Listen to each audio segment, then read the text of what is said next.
आज इस वर्चुअल कार्यक्रम में हमारे साथ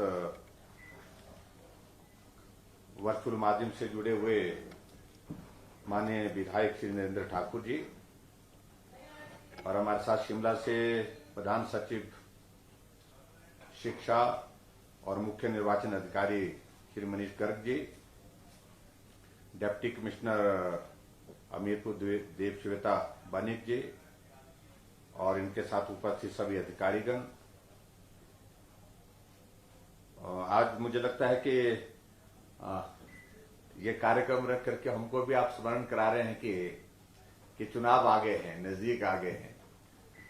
लेकिन मुझे इस बात की खुशी है कि चुनाव आयोग ने एक अच्छा निर्णय लिया कि जो ईवीएम की जो हमारी मशीन्स हैं और वीवीपैट है, उनके लिए एक निर्धारित स्थान होना चाहिए।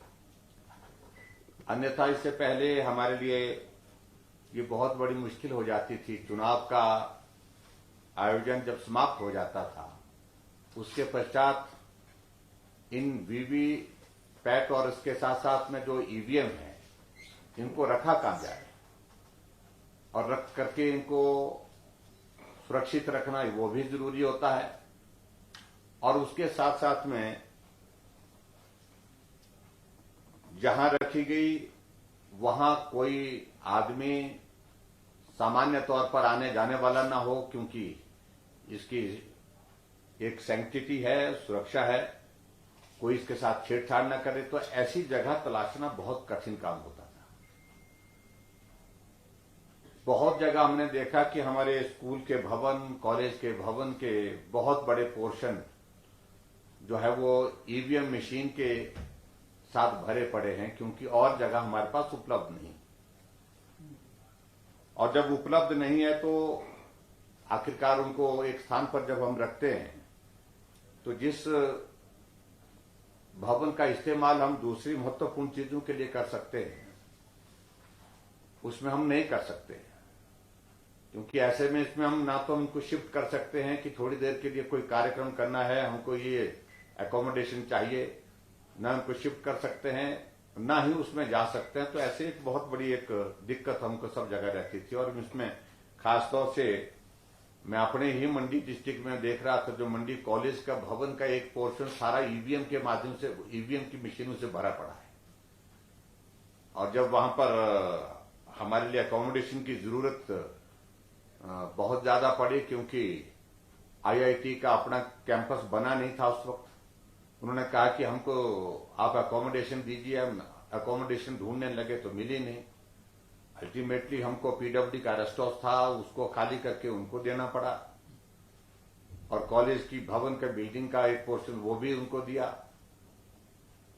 तो ऐसे में क्या हो गया कि मंडी कॉलेज, जो डिग्री कॉलेज की अगर मैं बात कहूं तो उस कॉलेज में स्ट्रेंथ बहुत ज्यादा है। आज भी वहां पर लगभग 7,000 के करीब स्टूडेंट्स हैं।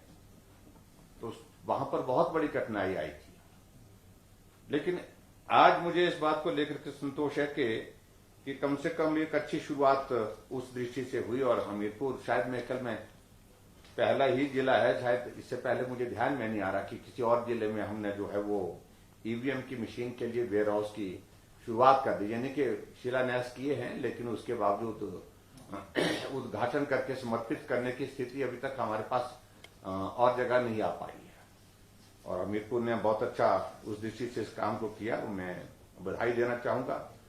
और ये भवन बन करके जो है 3 करोड़ 80 लाख की लागत से बन करके तैयार हुआ।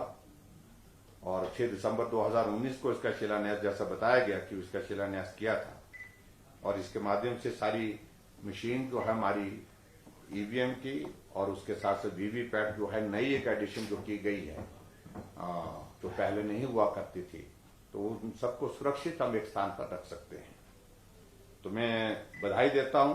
और बधाई देने के साथ साथ में मैं बाकी जगह भी मैं आग्रह करूंगा मनीष जी से कि जहां जहां अगर और जगह भी अगर बन करके अगर भवन तैयार होने की स्थिति में है या भवन बन करके तैयार हो गया है, तो तुरंत जो है ये शिफ्टिंग करवा दी जाए। जहां अगर गवर्नमेंट अकोमोडेशन में कहीं अगर ईवीएम रखी गई है तो वो हमारे लिए यूटिलाइजेशन के लिए हो सकता है वो अकोमोडेशन। और इतना ही मैं कहना चाहता हूं। बाकी सारी चीजों को लेकर के आप सब आज वर्चुअल माध्यम से सब जुड़े हैं हमारे साथ में, और उसके लिए मैं आप सबका धन्यवाद भी करता हूं। और एक अच्छी शुरुआत में कह सकता हूं कि